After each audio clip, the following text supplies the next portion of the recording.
Thank you to Skillshare for sponsoring the perfect fit pic.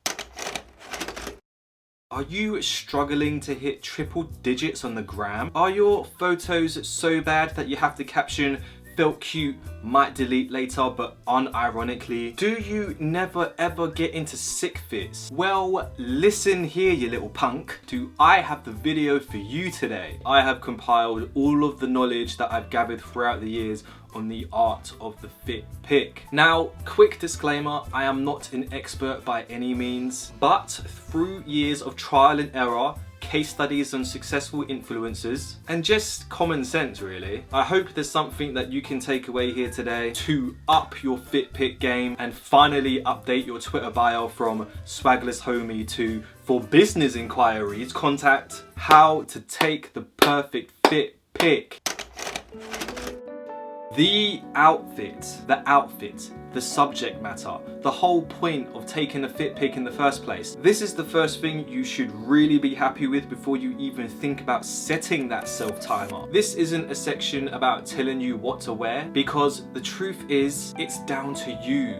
The magic was inside you all along. This is where you would first establish your personal style, or if you don't want to deep it too much, just have a fit you can look in the mirror and genuinely think, yeah bro, this is a fire fit. If you're having trouble with your outfit for any reason, I suggest looking for outfit inspiration. This can come in many forms, but what I found works best are mood boards. I did a video about it literally last week, link in description, watch my videos you little punk. You can also check out other fit pic enthusiasts, outfit repost pages, lookbooks, and I'm obliged to say TikTok and Instagram reels. You can take as much creative liberty when it comes to fit pics. I've seen outfits that are clean, subtle and minimal that work, but I've also seen these far out crazy outfits that also work. You can do whatever you want, it's your fit pic. I wouldn't worry about the outfit too much. I just wanted to double down on the fact that as long as you're happy with your outfit, that's good enough for me. Me and your mum are still proud of you.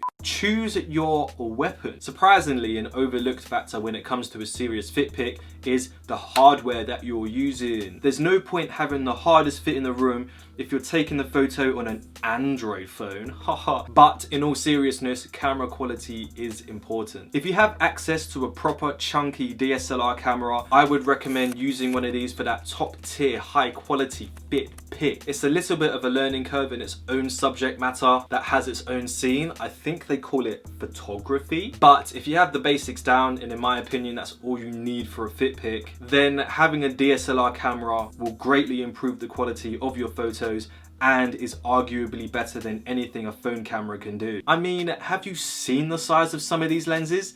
And you know what they say about a big lens: increased focal length and max aperture. What do you think I was gonna say? You wild. Setting up your camera. Clean your camera lens before you do a shoot. You don't want to do a whole day's worth of photo shoots and only just realize that when you get home, all of your photos look like a Bigfoot sighting. Good lighting is key when taking a fit pic. I learned this the hard way recently.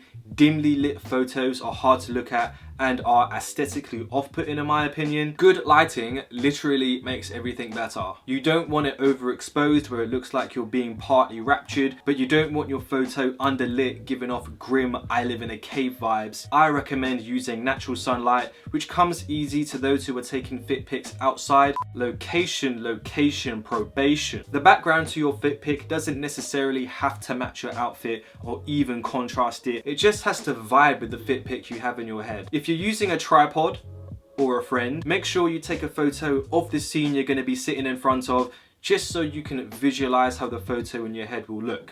Size matters. Before you jump into a photo shoot, I have some points I'd like to share with you to achieve the perfect fit pic. Full outfits are more aesthetically pleasing to look at than photos that crop out important information like shoes or your hair or head.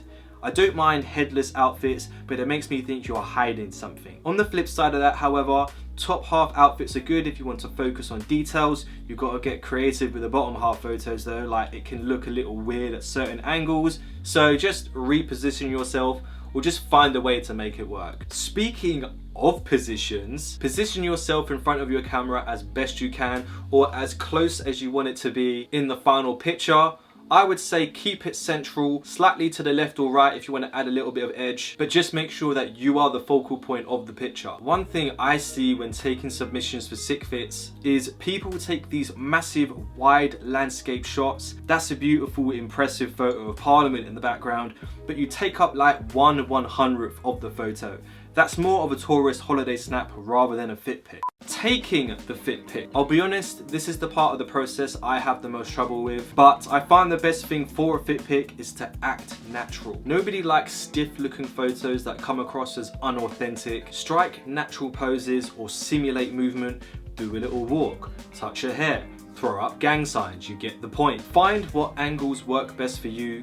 Most people give the camera a 3/4 angle, which works best when you're trying to push the fit as the focal point of a photo, but everyone's different, so find your own angle that works for you. It's also worth noting that whoever is taking your photo should be going mad on the camera button. I'm talking like one of those clicker games like Tap Titan Idol 2, not sponsored. Continuous photos are important. I'm not even exaggerating. I take like 300 photos for a shoot and guarantee that I'll only find like 2 to 4 that I actually like. Editing. Surprisingly enough, I would say that if you took decent enough photos, then you hardly have to do any editing. What do you need to edit when you've already got the good lighting, good positioning, good location? Saying that, however, the post-shoot process is also a creative liberty, so you can do whatever you want here as well, but I'll take you through my personal process. I use Visco at the moment, but I know Lightroom is becoming more industry standard. I try my best to take photos as flat as possible so I can mess around with it a little bit more freely during editing. If your position is off in the photo,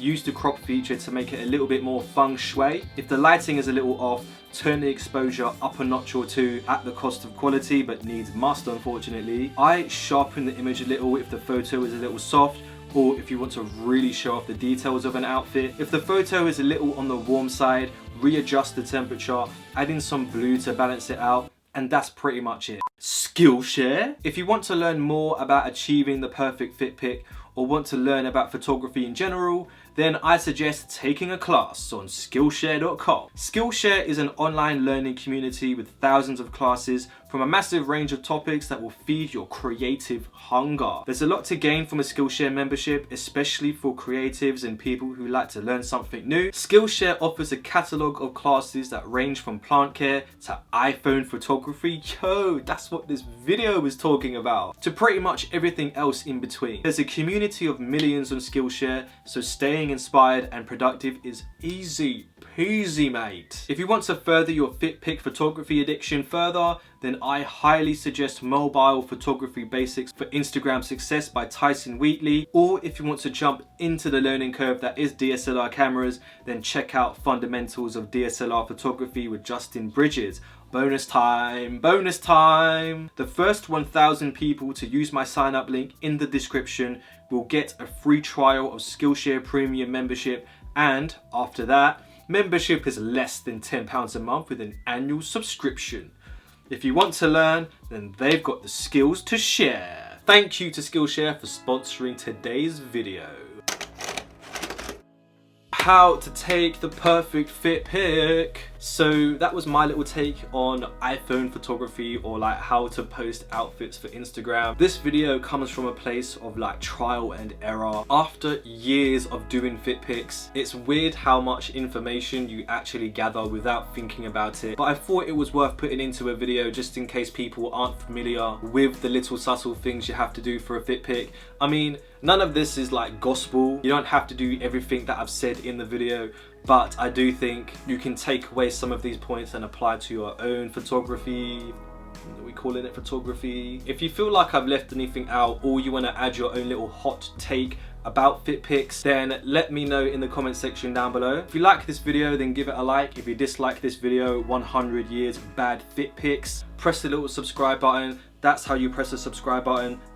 Wow, I've run out of jokes. Thank you guys for watching my video, and I will see you in the next one. Bye. Fit pics? Ooh.